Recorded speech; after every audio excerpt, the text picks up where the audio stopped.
성도 여러분 안녕하십니까? 여러분들을 만나 뵙게 돼서 참으로 기쁘고 감사를 드립니다. 또 이렇게 부족한 사람을 초청해 주신 또 우리 목사님, 또 장로님들, 우리 모든 성도님들께 감사함을 드립니다.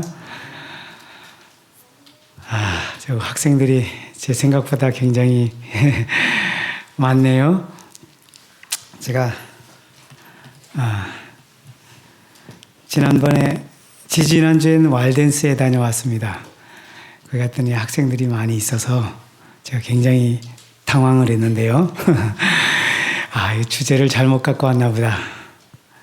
그래서 주제를 바꿀까 하다가 제가 원래 목적은 학생들 대상으로 온 것이 아니기 때문에 그냥 제가 준비한 주제를 밀고 나갔습니다.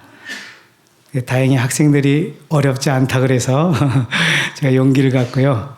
오늘도 좀 그렇게 하려고 하는데 우리 살렘동산 전원학생들이 왈댄스 학생들보다는 조금 더 연령층이 어린 것 같아요. 그때 제가 있을 때 거기 아마 고등학생들만 있었는지 조금 좀 더 큰 학생들인 것 같았는데요.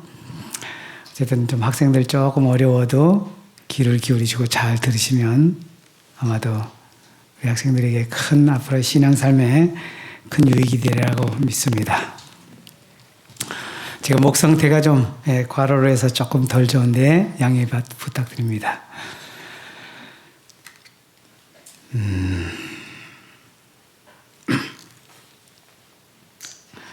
성경 말씀 한 말씀 보겠습니다.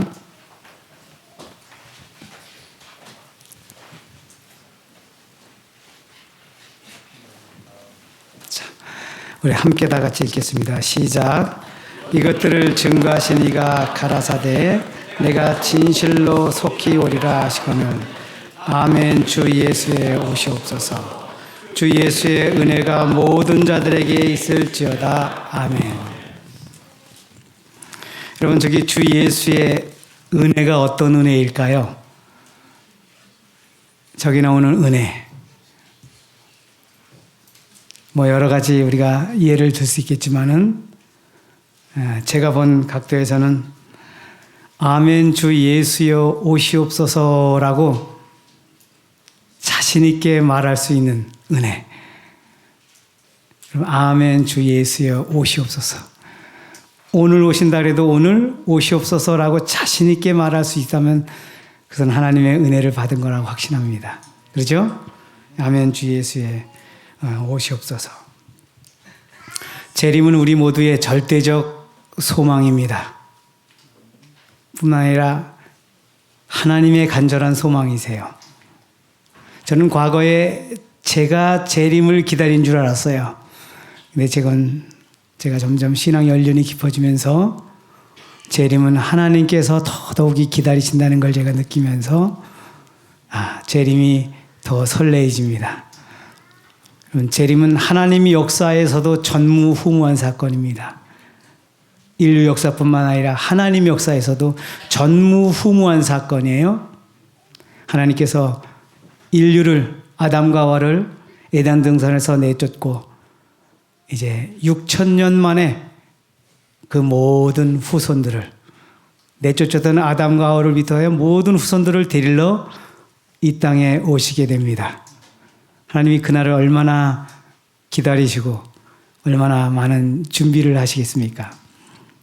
이 재림은 참 우리에게 중요한 사건입니다. 구속의 역사의 절정이고 특별히 이 끝에 관한 사건입니다. 재림은. 그렇죠?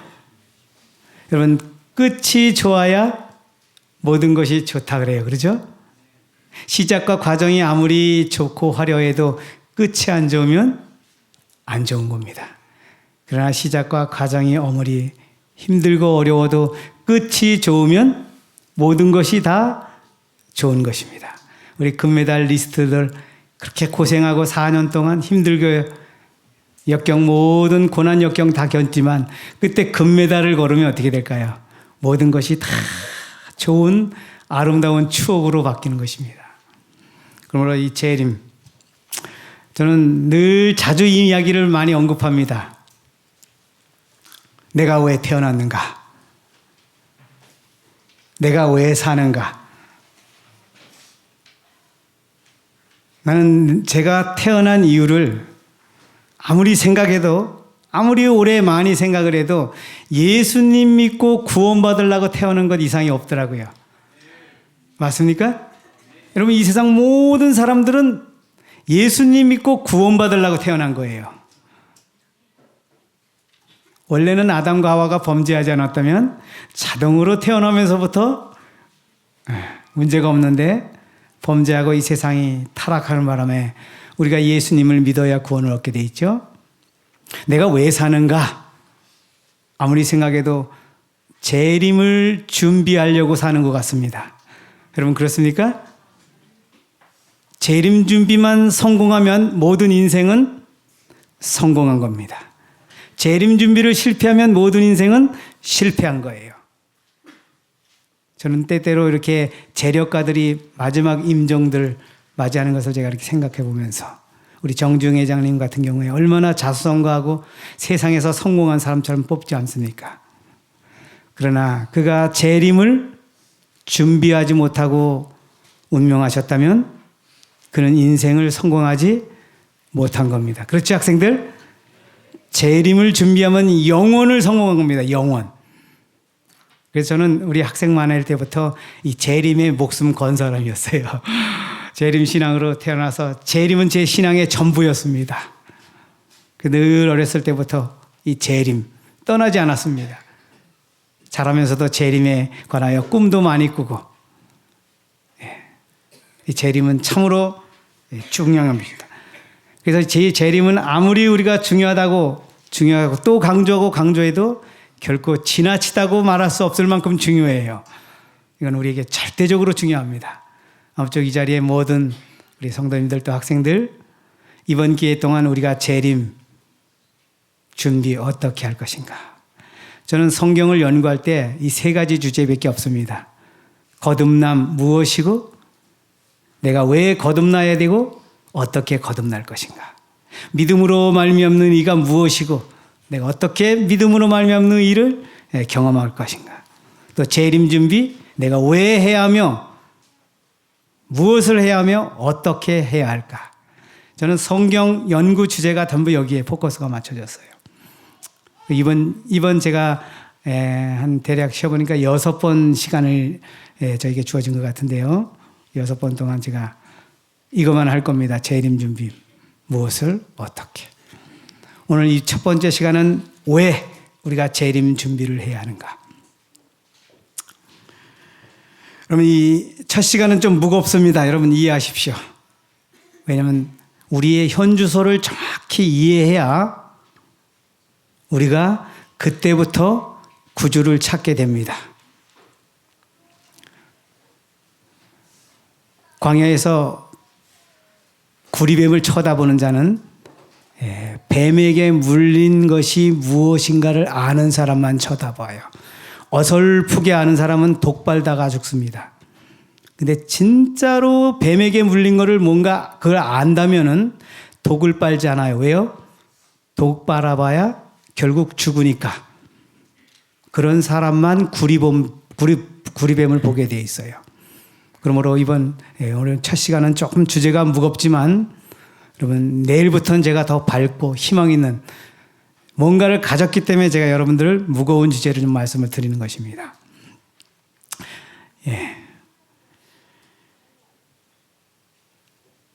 제가 이게 서툴러서 제 컴퓨터가 여기 와서 문제를 일으켰습니다. 그래서 나오는지 나오네요. 제가 늘 질문하는 게 있습니다. 이 재림 집회할 때마다. 질문하는 것이 아니라 제가 질문을 받은 적이 있어요. 여러분 한번 제가 질문을 받은 사실을 한번 좀 생각해 보시기 바랍니다. 제가 한 20몇 년 전에 이 재림 집회에 참석을 했습니다.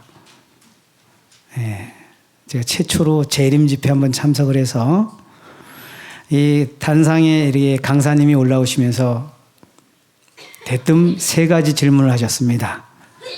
첫 번째 질문은 여러분 예수님 재림을 믿으십니까? 였어요. 그때 모든 청중들이 다 아멘 했습니다. 빨리 오셨으면 좋겠습니까? 했더니 한 절반으로 대답이 줄었어요. 이유를 아시겠죠? 내일 오셨으면 좋겠습니까? 마지막 세 번째 질문이 그거였어요. 근데 그때 150명, 200명 정도 참석했는데 저를 포함하여 아무도 대답을 하지 않았습니다. 못했겠죠? 저는 그때 상당한 충격을 얻게 되었습니다. 내가 왜 대답을 하지 못했을까? 그토록 기다리는 예수님, 내일 오셨으면 좋겠습니까? 라고 하는 질문에 내가 왜 대답을 못했을까? 여러분, 하루 만에 준비 안 될까요? 24시간 우리에게 주어졌는데 24시간 동안 모든 것 다 놓고 모든 회개 다 하고 그 외에 뭐 별도로 또 준비할 거 있나요? 재림 예수님 영접하는데.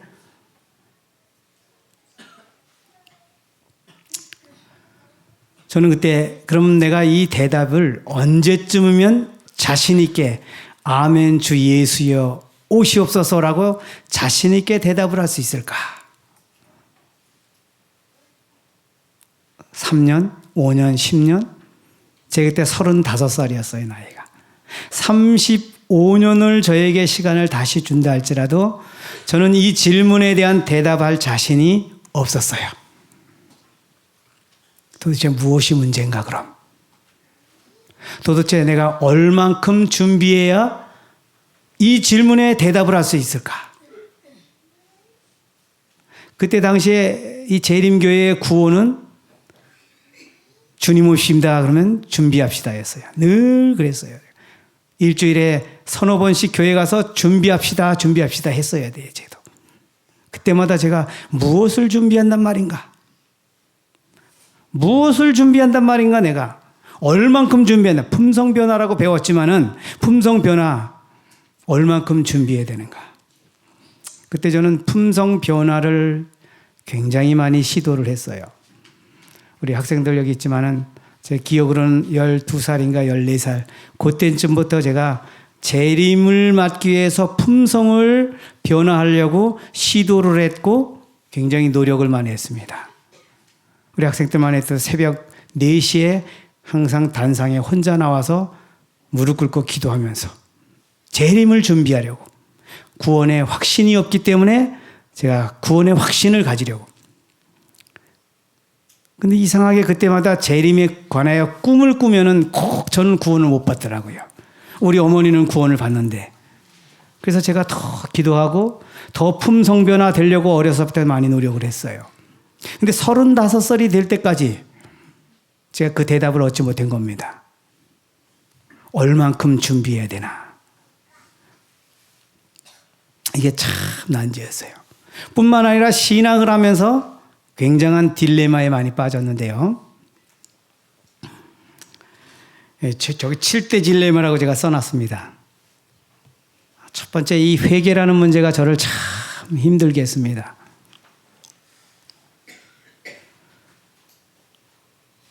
회개. 여러분 회개 뭔지 아시죠? 학생들도? 하루를 삽니다. 그리고 하루를 반성하고 마무리에 하나님께 앞에 하나님 내가 이렇게 잘못했습니다. 근데 그거를 어느덧 하다가 어느 날인가는 제가 하나님께서 꼭 그러시는 것 같았어요. 제 마음의 음성에. 야, 내일도 또 그럴 거 아니니. 모레도 그렇잖아. 글피도 그럴 거고. 제가 살아온 날 보니까는 늘 그랬어요. 한 거 또, 한 거 또, 한 거 또. 그러니까 너무 번거롭다 이제. 그러니 다 모아놨다가 이 다음에 너 죽을 때 한 번에 우리 계산하면 안 될까? 꼭 하나님께서 이렇게 말씀하시는, 그렇게 말씀하실 일은 없지만은 제 느낌이 꼭 그런 거예요. 그래서 죄를 회개하고 또 회개하고 회개해도 이제 그때부터는 용서의 확신이 점점 흐려지는 겁니다. 처음에 죄 짓는 것 같으면 그 다음에 회개하면 용서의 확신이 확실히 드는데 그 죄은 죄 또 그대로 하고 또 그대로 하고 또 그대로 하니까 몇 번 하니까 이게 용서가 된 건지 안 된 건지. 그래서 그 다음에 몇 년 있다가 이제 죄에게 또 회개를 해요. 마음 먹고. 그러면 전에 했던 것도 다 끄집어서 다시 합니다. 그리고 또 몇 년 지나다 또 회개하면 전에 했던 거 끄집어서. 그러다 보니까 6, 7살 때 지은 죄도 한 번도 잊어버리지 않고 끝까지 기억을 하고 있더라고요, 제가요. 이게 참 보통 큰 딜레마가 아니에요. 그러다 보니까 용서의 확신이 도무지 없는 겁니다. 회개를 해도 용서의 확신이 없고 용서의 확신이 없다 보니까 자꾸 또 회개하게 되고 그러다 보니까 구원의 기초가 흔들리고요. 미래가 불안해지고 특별히 선교적 장애가 생겼어요. 제가 한참 동안 애먹었어요. 선교하려고 나가면은 사람들이 너 예수 믿으면 자유롭고 행복하니 구원의 확신이 있니? 기쁘니? 이런 질문을 꼭 할 것 같아서 받아본 적은 없지만은 제 스스로가 그런 질문을 받으면 웅크러드는 거예요. 제 자신이. 그리고 특별히 장감리교인들 만나면 어설프게 지금 예수님 믿지 말고 이 다음에 일요일 법령 내리고 11시에 들어오면 좀 행복할 겁니다. 들어오면은 할 일이 너무 많은데 일은 다 하지 못하고 의무만 커지고 짐에 눌리게 되고 제 자신이 이런 딜레마 속에서 신앙을 한 거예요. 이게 제 현실이었어요. 당시에. 그리고 늘 우리 학생들은 안 그런지 모르겠습니다만은 이게 부흥 강사가 와서 설교를 잘하고 감동을 많이 얻게 되면 반드시 그 후에 또 후유증이 남는 걸 제가 경험을 해요. 늘 그리워지고, 그죠? 그런 감사, 기쁨, 감격이 늘 이어졌으면 좋겠는데 이게 막 안 되니까 제가 차라리 맛을 안 봤으면 모르겠는데 맛을 봤기 때문에 제가 참 어렸을 때 여기 앞에 이렇게 옛날에 우리 천 목사님도 계시지만 김동준 목사님 전도의 부흥 이렇게 설교 같은 거 하시면은 목소리 얼마나 좋으십니까? 막 얼마나 호소력 있게 하시면 제가 막 눈물 추추추 흘리면서 감동을 얼마나 많이 받았는지 몰라요. 그래서 늘 그 받았던 그 감동이 저에게 예. 근데 제가 그 감동이 자꾸 신앙하면서 없어지는 거예요.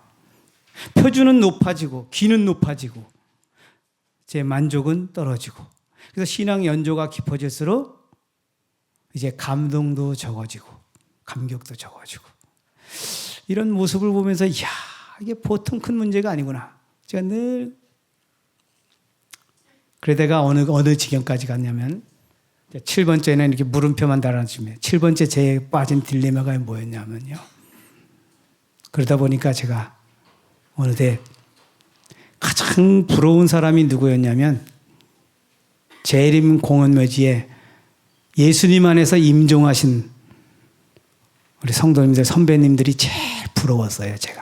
제가 솔직한 고백이었어요. 이게 구원의 확신 없고 신앙의 기쁨 없고 그러나 하늘은 분명히 있고 재림은 분명히 있는데 제가 모태신앙이라 재림을 아무리 떨쳐버리려도 떨쳐버릴 수가 없어요. 그죠? 떠나서 살 수 없고. 그래서 하나님 나 좀 구원의 확신 가운데서 임종하고 회개 다 하고 좀 잠 좀 재워주셨으면 좋겠다. 제가 젊은 나이에도 그랬어요. 왜냐하면 그만큼 제가 재림 준비에 총력을 다 기울여서 준비를 해보려고 시도를 했기 때문에 그런 결과를 얻은 거예요. 여러분 이 마음 좀 공감하십니까? 예. 저는 왜냐하면 성격이 이럭저럭 사는 성격이 못 됐어요. 아주 치밀하고 논리정연하고 분명한 해답이 있어야 움직이는 성격에 소유져요. 신앙을 그렇게 하니까 완벽주의 성격이다 보니까는 더 그래 이걸 더 갈구하게 되더라고요. 거기다가 제가 성경을 이제 연구하면서 뭐 난제들을 많이 맞죠. 우리가 저런 용어들. 예? 시간이 없습니다만 시간이 없어서 이런 이런 성경들을 깨달아 가면 배우면 배울수록 더 힘들어지고 더 내 짐은 무거워지는 걸 느꼈습니다. 근데 특별히 예수님이 이 땅에 오셔서 구원의 조건들을 또 한 가지로만 말씀하시면 되는데 예수님이 하신 말씀만 제가 대충 뽑아도 7가지더라고요. 보실까요? 네. 제가 시간이 없어서 줄입니다. 예, 읽지 않고요. 우리 여러분들 다 익숙하죠? 아이고. 이렇게 예수님이 직접 하신 말씀만 해도 구원의 조건이 7가지예요. 한 가지만 하면 한 가지만 능통하면 되겠는데 7가지로 말씀하시니까 저게 다 무슨 뜻인지. 다른 거 다 지나치자 이거예요. 그래 제가 제일 힘든 게 뭐냐면 2번째 거. 내가 생명에 들어가면 계명들을 지키라. 제가 어려서부터 율법을 지키려고 참 많이 노력을 했어요. 10가지 조항들을 다 적어놓고 하고 하지 말 건 다 하죠. 8가지 하지 말고요. 2가지는 하고. 근데 구약 율법만 나오면 좋겠는데 신약 율법에 예수님이 뭐라고 해요? 네 이웃을 내 몸처럼 사랑하라. 원수를 사랑하라. 이러한 요청에는 제가 그만 앞발뒷발 다 들을 수밖에 없는. 미워하지 말라 그러면 제가 하겠는데요. 어느 정도. 사랑하라 그러니까 제가 자신이 없는 거예요. 안 되는 겁니다. 얼마나 제가 사랑하려고 노력을 많이 해도. 구원의 조건들이 이런 난제들이. 제가 왜 이렇게 첫 시간에 이런 말씀을 드리냐면 우리의 현실이 분명 이런 문제들을 해결하지 못하면 우리의 신앙이 참 어둡고 힘들게 돼 있다는 거예요. 여러분 하나님께서 우리에게 구원을 매우 단순하고 정확하고 쉽게 만들어 제도를 해 놓으셨는데 사탄이가 우리의 뇌를 꽈놨어요. 제가 보니까 6,000년 동안. 그래서 구원이 매우 어렵고 힘들고 그래서 구원의 확신을 가질 수 없게 얼마나 많이 속임수로. 그래서 제가 얼마나 많이 오랫동안 힘들고 속아오고 그렇기 때문에 제가 이런 것들을 좀 다 이렇게 정리를 해본 겁니다. 여기서부터 우리가 해방을 얻는 길, 그럼 믿음으로 얻는 의, 거듭남. 이 문제는 지금 제가 이게 3가지 나열한 이 모든 난제들을 이런 문제들을 다 깨끗이 해소해 준다는 것입니다. 제가 이번에 이 복음을 믿음으로 말미암는 거듭남 문제를 좀 말씀을 드리려고 합니다.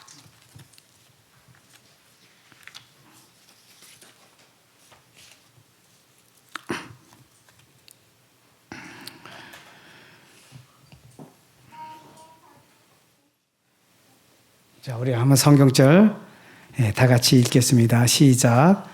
노아의 때와 같이 인자의 마음도 그러하리라.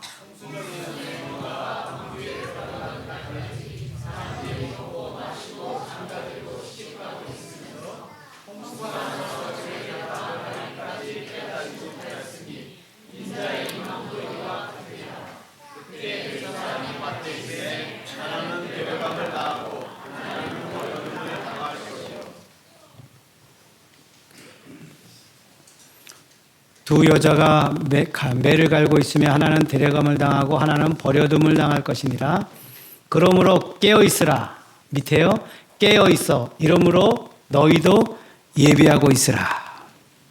생각지 않은 때에 인자가 오리라. 여러분 마태복음 24장은 우리가 재림의 징조장이라고 이렇게 말씀합니다. 예수님께서 처음에 뭐라고 말씀하셨냐면 노아의 때와 같이 인자의 마음도 그러하리라. 요 마태복음 24장에 요 말씀이 3번 나옵니다. 뭐 노아의 때와 인자의 임함이 어떻다고요? 똑같다라는 말이에요. 같다라고 얘기합니다. 예수님께서 왜 3번씩 반복해서 이 말씀을 하셨을까요? 그러니 너희들이 노아의 때를 잘 연구해서 재림을 잘 준비를 하거라라는 예수님의 당부십니다. 노아의 때와 같이 인자의 임함이 그러니까 노아의 때를 잘 연구해서 특별히 구원받은 사람들을 잘 연구해서 너희도 노아처럼 그렇게 준비하면 재림을 맞을 것이라는 말씀이에요. 여러분, 노아에 대해 아주 중요한 세 가지 특징이 있는데요. 구원받은 사람들의 특징입니다. 첫 번째, 어떤 자가 구원을 받았는가? 어떤 자가 구원받았죠? 방주에 들어간 자가 구원받았습니다. 그렇죠? 방주에 들어가지 않은 사람은 다 멸망받았고요. 들어간 자가 구원을 받았습니다. 그럼 어떤 자가 방주에 들어갔는가? 어떤 방주에 들어갔습니까? 예? 자기 방주를 지은 사람.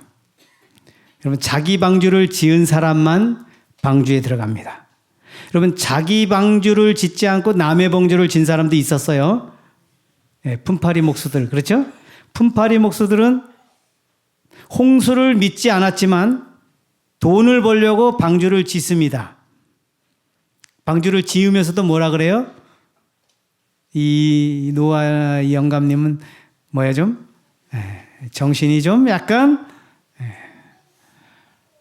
그래서 돈 벌려고 방주를 짓습니다. 자기 방주를 짓지 않고 남의 방주만 짓습니다. 여러분, 자기 방주를 지은 사람만 들어가고 자기 방주만 지은 사람만 살게 되었습니다.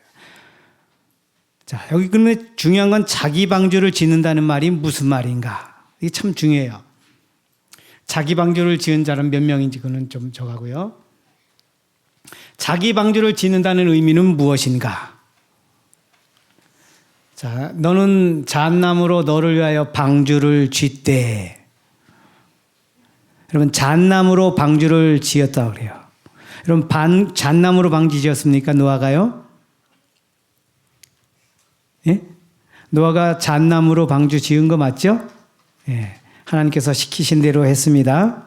그러나 더 한 가지 저 첨가할 거는 잣나무 너머에 무엇 갖고 졌냐면 하나님의 말씀으로 지었습니다. 방주를요.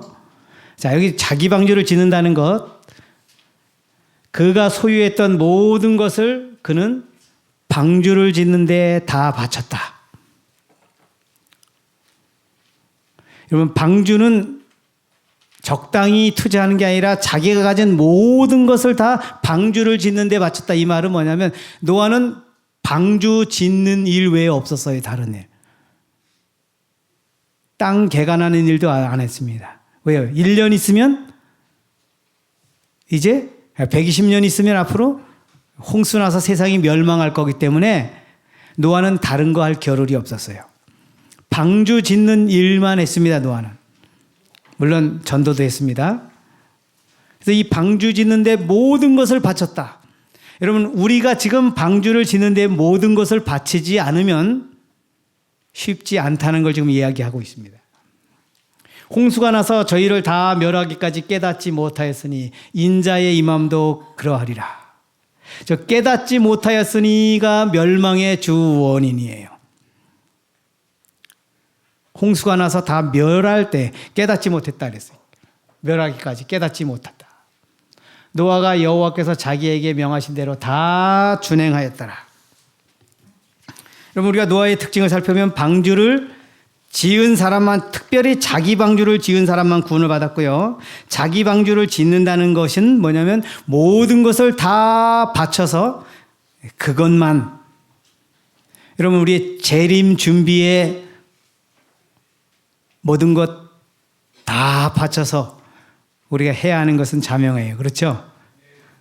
제가 좀 표현을 좀 거칠게 하자면 재림 준비에 목숨을 거시기 바랍니다. 여러분, 목숨 걸어야 돼요. 여기에 노아는 방주 짓는데 목숨 걸었어요. 왜요? 방주보다 더 중요한 것이 없으니까. 방주 짓지 않으면 멸망해 죽어요. 여러분, 우리가 재림을 준비하지 않으면 예수님을 영접하지 못합니다. 우리가 이 세상에 이럭저럭 그냥 살다가 죽으려고 태어난 게 아니에요.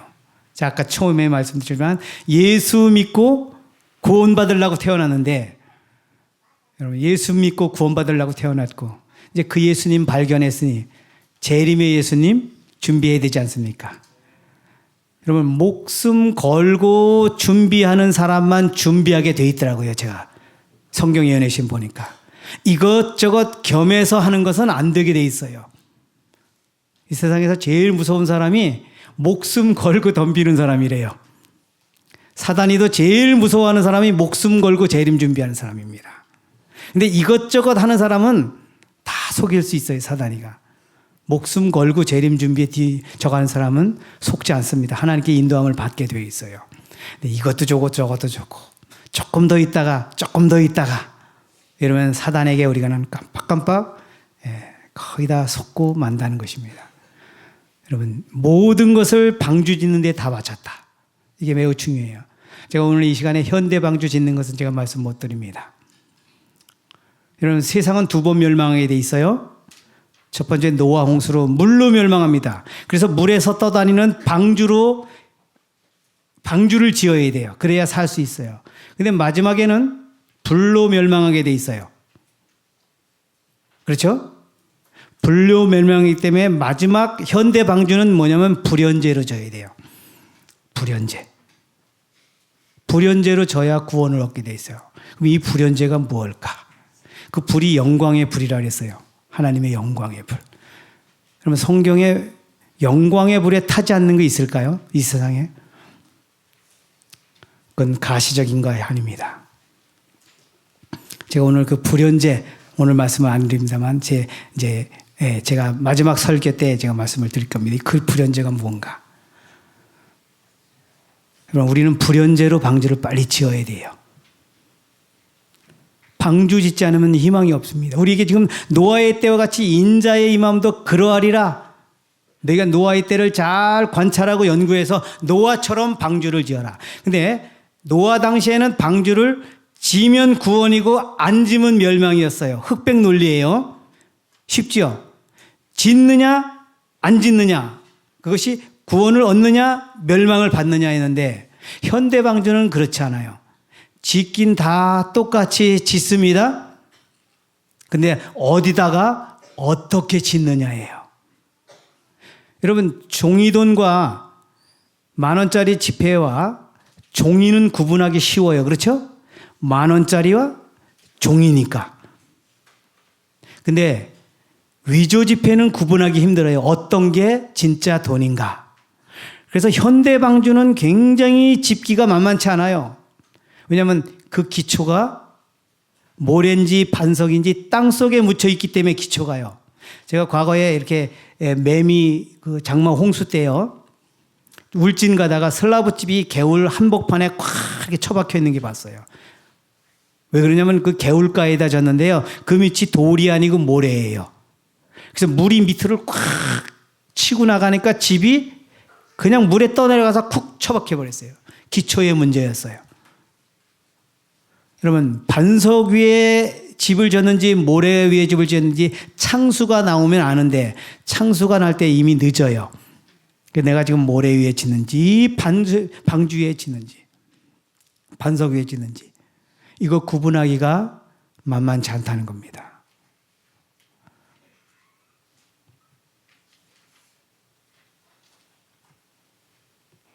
지금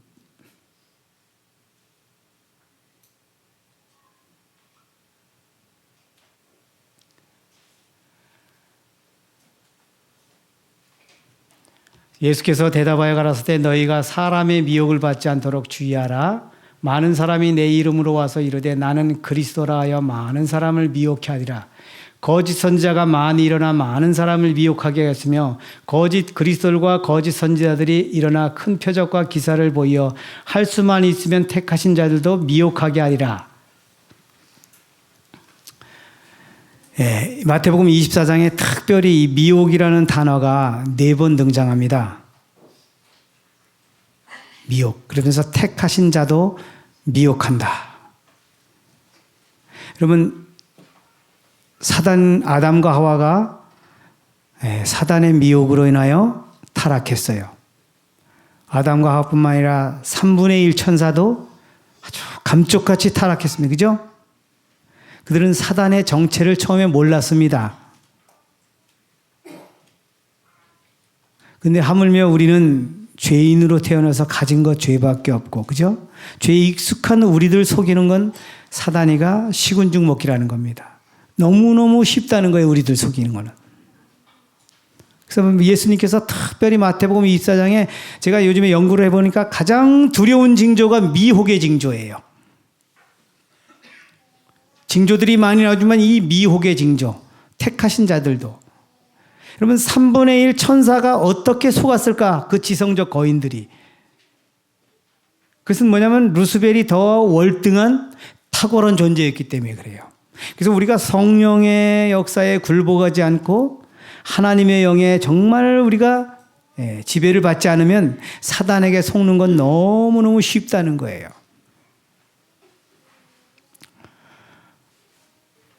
제가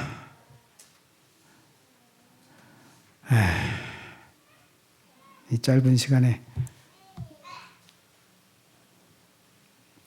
제가 이 말씀을 깨닫고 제가 참 충격을 많이 받았습니다. 그래서 제가 이 말씀을 깨달아서 제가 책을 쓰게 됐어요. 전에 과거에 자꾸 누가 좀 몇몇 사람이 저보고 이렇게 좀 자료 좀 공유하자고 좀 책 좀 쓰라고 자꾸 이제 그래서 제가 저 같은 사람이 무슨 책입니까? 제가 이렇게 거절을 했는데 제가 이 말씀을 안식년을 제가 가지면서 이 말씀을 제가 깨달으면서 저도 모르게 그때부터 제가 펜을 들게 됐어요. 내 마음이 너무 답답했고 그래서 책을 쓰게 되었는데요. 제가 이 말씀을 시대의 소망을 보다가 깨달았고 놀랐습니다. 그 부모가 보고 놀라며 그 모친은 가로되 아이야 어찌하여 우리에게 이렇게 하였느냐 보라 내 아버지와 내가 근심하여 너를 찾았노라. 예수께서 가라사대 어찌하여 나를 찾으셨나이까 내가 내 아버지 집에 있어야 될 줄 알지 못하셨나이까 하시니 양친이 그 하신 말씀을 깨닫지 못하더라. 여러분 지금 예수님께서 6월절을 맞이해서 12살 때 처음에 6월절 참석하신 장면입니다. 근데 6월절을 다 끝나고 집에 돌아가는 중에 마리아와 요셉이 예수를 깜빡 잊어버리고 그냥 가다가 예수님이 뒤에 쫓아오지 않는 것을 보고 돌이켜서 예수님을 찾고 3일 만에 찾는 장면이에요. 예수님 목소리가 들려서 가보니까 랍비들과 성경 이야기를 하고 있는데 마리아가 그때 화가 났습니다. 그래서 아주 고상하게 표현을 했지만 굉장히 화가 나 있을 때예요. 아이야 어찌하여 네가 이렇게 우리에게 이렇게 할 수 있냐. 네 아버지가 어머니가 얼마나 너를 걱정했는지 아냐. 라고 마리아가 예수님을 지금 꾸중하는 장면인데 이때 예수님이 12살이에요. 근데 예수님이 꾸중하는 마리아에게 역으로 꾸중하시는 장면입니다. 이게 12살짜리. 과거에 예수님 같으면 이래야 돼요. 아유 어머니 죄송합니다. 제가 깜빡 성경 이야기에 도취되다가 깜빡 잊고 어머니 아버지를 잊어버렸어요. 근데 어디로 가셨는지 모르기 때문에 내가 기다리고 있었습니다. 할 수 없이. 죄송합니다. 다시는 이런 일 없게 주의할게요. 이렇게 나왔어야 할 예수님이 오히려 역으로 역적하시는 모습입니다. 내가 내 아버지 집에 있어야 할 줄 알지 못하였나이까. 근데 마리아가 깨달았다고요? 못 깨달았다고요? 못 깨달았습니다. 내가 내 아버지 집에 있어야 되는 줄 알지 못했느냐 이 말이에요 지금. 이 무슨 얘기냐면 이날은 6월절입니다. 그렇죠? 6월절은 누가 죽는 날이에요? 예수님이 죽는 날이에요.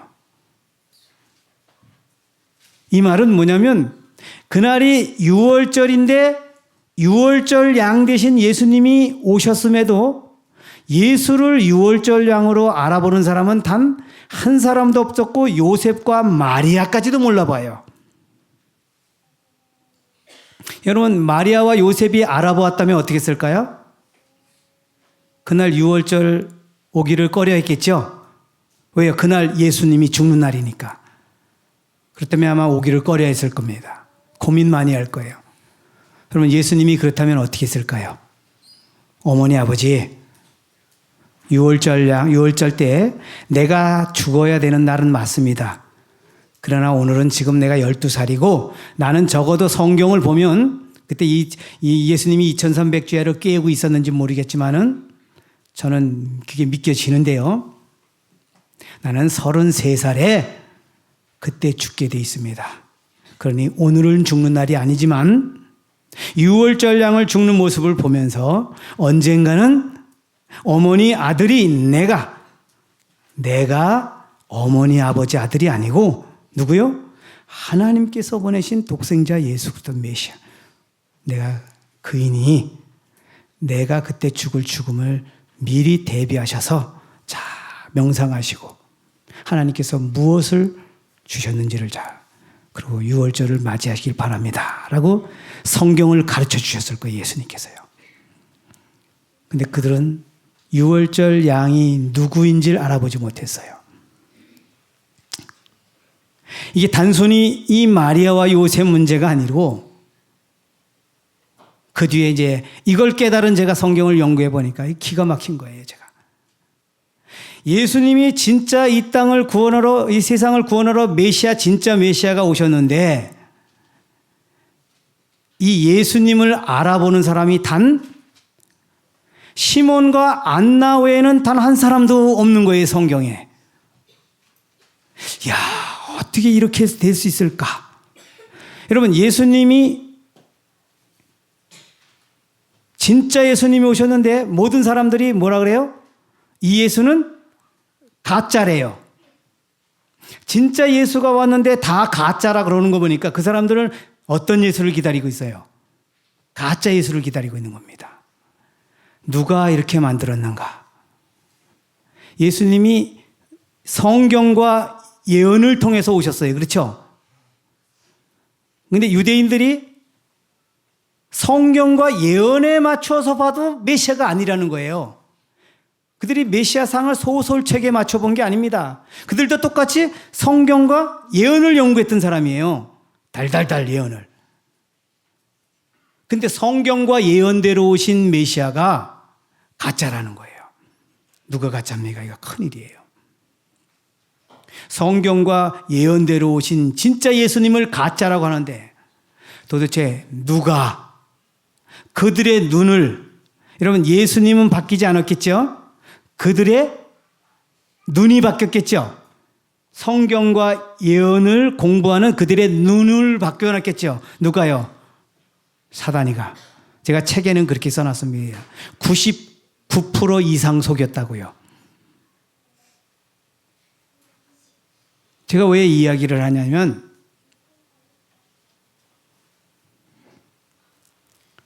이스라엘 역사를 똑같이 영적 이스라엘 우리들이 반복할 것이라고 화이트 부인이 9번을 사용하셨다 그래요. 제가 옛날에 몇 년 전에 교회 지남에 수록된 걸 외국인 목사님이 쓰셨는데요. 영적 이스라엘이 육적 이스라엘을 반복할 것이라는 것을 9번 썼대요. 무려. 화이트 부인이요. 그때 제가 그렇다면은 그들이 메시아를 기다리지 못하는 그 원인은 제가 다 생략합니다. 오늘 시간이 없어요. 원인이 뭐였냐면 예수의 사명을 이해하지 못했어요. 초림의 예수가 왜 이 땅에 오시는지. 그들은 로마에서 구원해 줄 영광의 메시아를 기다렸어요. 그러니까 은혜의 왕으로 오셔야 할 그 예수님의 메시아 상을 영광의 메시아로 살짝 바꿔놨어요. 1% 바꿔놓으니까 99% 다 속였어요. 이 사람들을. 누가요? 사단이가. 마리아는 적어도 알아봐야 돼요. 마리아는. 침례요한 어떤지 아시죠? 오실 그이가 당신이 오니까 우리가 다른 일을 기다리오니까. 침례요한도 못 알아보고 마리아도 못 알아보면 벌장 다 본 거예요. 여러분 이스라엘은 가장 축복받은 나라였습니다. 메시아를 출생시키기 위해 선택받은 나라예요. 근데 이스라엘 형성되니까 1500년 전이었죠. 1500년 동안 유월절 양을 잡아 제사하면서 메시아만을 기다려왔고 메시아의 예언을 달달달달 연구했던 사람이에요. 성경을 꿰고 있던 사람입니다. 그런데 이렇게 가장 큰 축복을 받은 이스라엘을 가장 패망한 나라, 그들은 모조품 복음으로 온 세상을 속이는 사단의 대리자가 되었다 그래요. 화이트 부인이. 와, 제가 이거 보고 너무 놀랐어요. 근데 이 역사를 반복한대요, 우리가. 그걸로 끝난 게 아니라.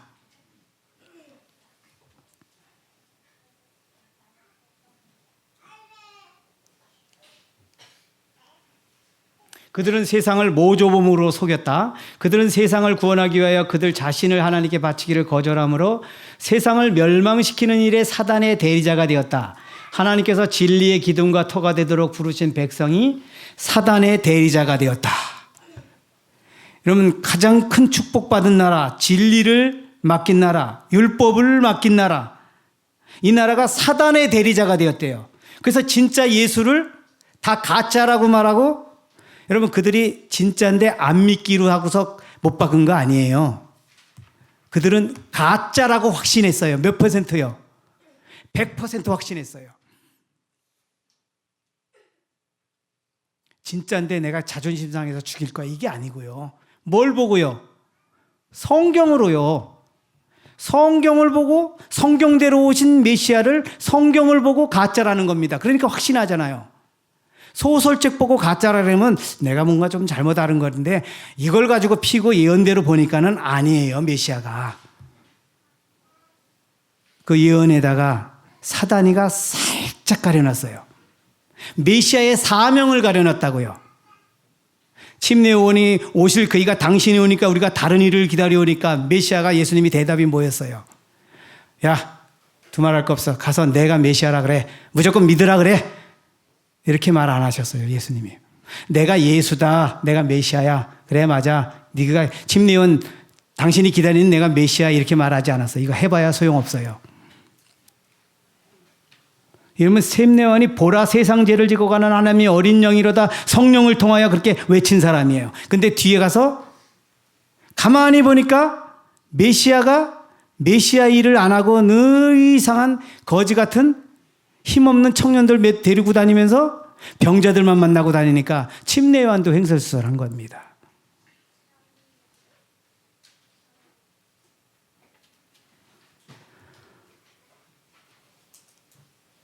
가장 위험한 형태의 거짓은 진리와 혼합되어 있는 거짓이다. 제가 여기에 수록이 안 돼 있어요. 이게 목사님 이게 바뀌었습니다. 저 컴퓨터가 문제가 돼갖고 USB를 하는데 USB기에 바뀌어가지고 조금 제가 적어놨는데요. 고린도서 10장에 보면요, 하나님이 다수를 기뻐하지 아니하신 거로 광야에서 멸망을 받았다 그래요. 그들이. 근데 여러분 그 다수가 몇 명이냐면 출애굽할 때 60만 3,550명이 출발했습니다. 장정만. 20세 이상 장정만, 남자만. 근데 2년 만에 그들이 2년 만에 갈렙과 여호야 정탐을 가져가죠.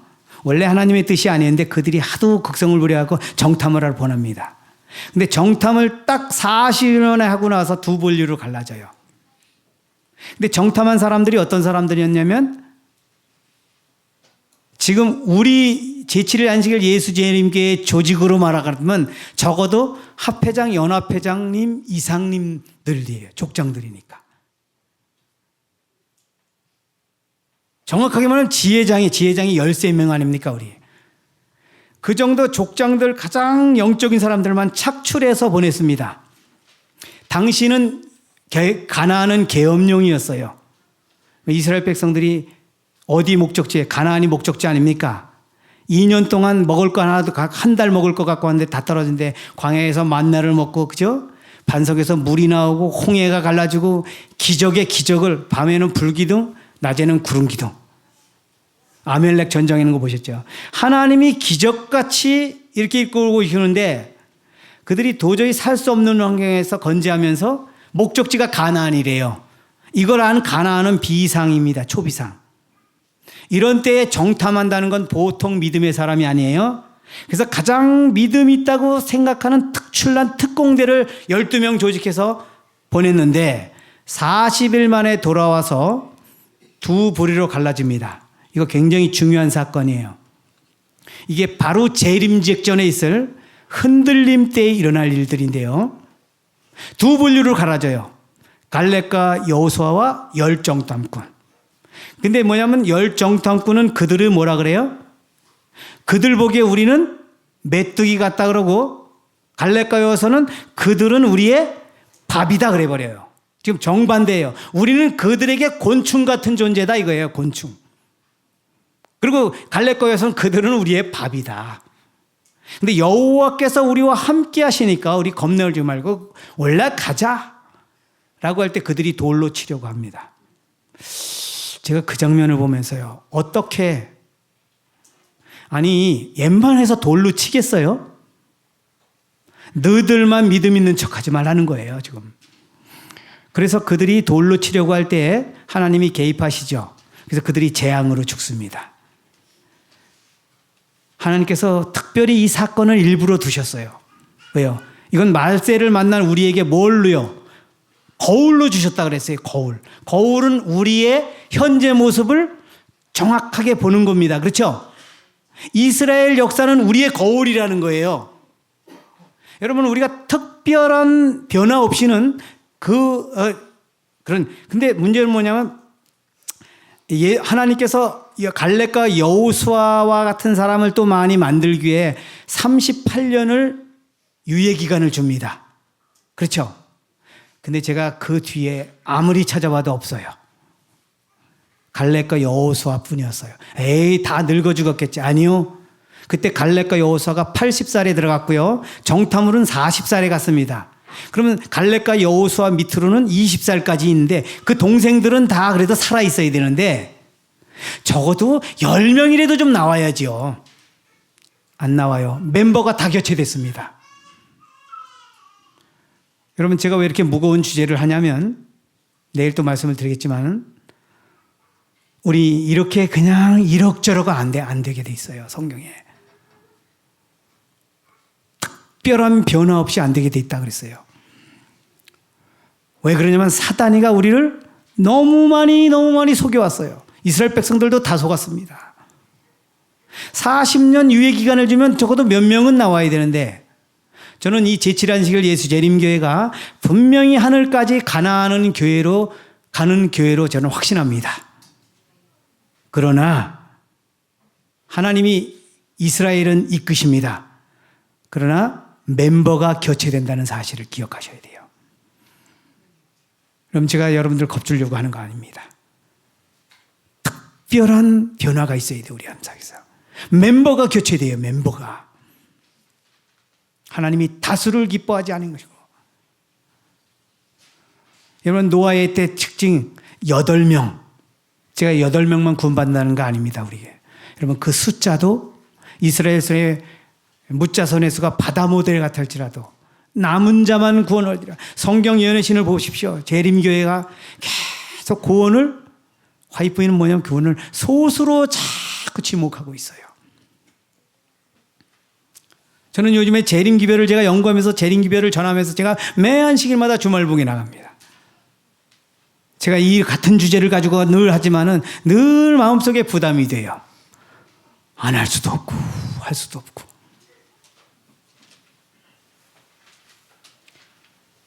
제가 이 해답을 갖고 있습니다.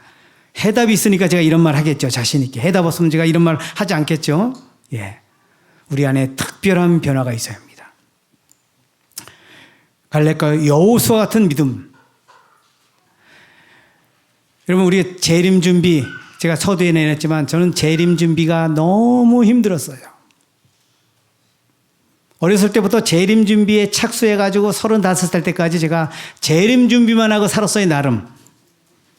제가, 저 초등학교 다닐 때는 안식일 지키냐고 퇴학당합니다. 제가 초등학교를 퇴학당했어요, 안식일 지키다가.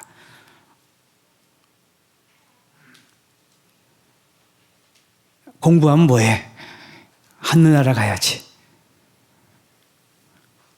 물론 극단적인 생각일 수도 있어요. 근데 그런 재림에 대한 그 정도 가치를 두었다는 것에서 저는 후회 없어요, 지금도. 그런데 제가 35살까지 재림을 준비하면서 재림 준비를 정말 너무너무 사단에게 속아왔구나 하는 걸 내가 깨달았어요, 뒤늦게. 준비가 몇 % 이루어졌을까요? 제로. 무엇을 준비해야 할지를 몰랐어요. 무엇을. 제가 이번에 이거 말씀할 거예요. 무엇을, 재림 준비 무엇을. 여러분, 예수님이 너희는 마음에 근심하지 말라 그랬어요. 하늘에 가시면서. 왜 근심하지 말라 그런지 아세요? 저는 35년 동안 재림 준비 때문에 근심했어요. 근데 내가 뒤늦게 깨달았어요. 근심하지 말라 그랬어요. 재림 준비. 왜 그런지 아세요? 내가 너희를 위하여 무엇을요? 처소를 예비하러 간다. 재림 준비를 누가 하냐면 예수님이 하게 돼 있어요. 근데 저는 제가 하려고 그랬어요. 그게 그걸 먼저 이해하셔야 되는데요. 처소를 예비하러 가노니 예수님이 처소 예비하러 가신 분이 지금 어디 계셔요? 하늘성서 지성소에 들어가 계시죠. 여러분 처소를 예비한다는 말 이거 참 중요한데요. 제가 시간이 없어서 막 건너뛰었습니다만 보겠습니다. 처소 예비는 지성소 봉사죠. 조사심판입니다. 조사심판 뭔지 알죠? 우리 학생들. 구원받을 사람들을 색출하는 거예요. 합격자 발표예요. 그리고 악인들은 구원 멸망받을 악인들은 구원받은 사람이 하늘에 가면 1000년 동안 그죠? 심판하죠. 그러니까 저기 조사 심판에 우리는 들어가야 돼요. 이름 명단이 있어야 되죠. 이 조사 심판하러 갔어요. 예수님이요. 처소 예비하러 가신 분이 조사 심판하러 가십니다. 의인 색출 작업. 심사는 거룩한 율법으로 한다 그래요. 요거만 소개하고 마치겠는데요. 심사는 거룩한 율법으로 하는데요. 보십시오. 다 같이 읽겠습니다. 시작. 하나님의 율법은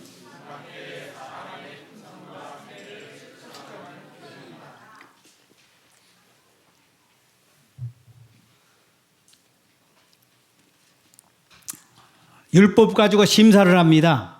그래서 율법 가지고 심사를 해서 구원받을 사람 합격자를 율법을 가지고 심사를 하는데요.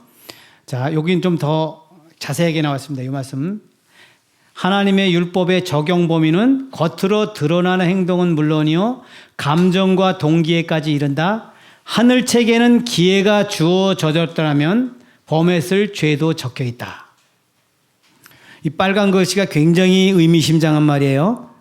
하늘 책에는 기회가 주어졌더라면 범했을 죄도 적혀 있다. 자, 아직 제가 저에게 기회를 안 줘서 그렇지 기회만 주면 죄 지을 가능성이 있으면 이 품성도 안 된다는 걸 지금 말하고 있어요. 죄 지을 가능성 있는 품성을 지금 간업해 본다는 거예요. 자, 이 율법을 통과해야 된다고 하나님께서 말씀하시는데요.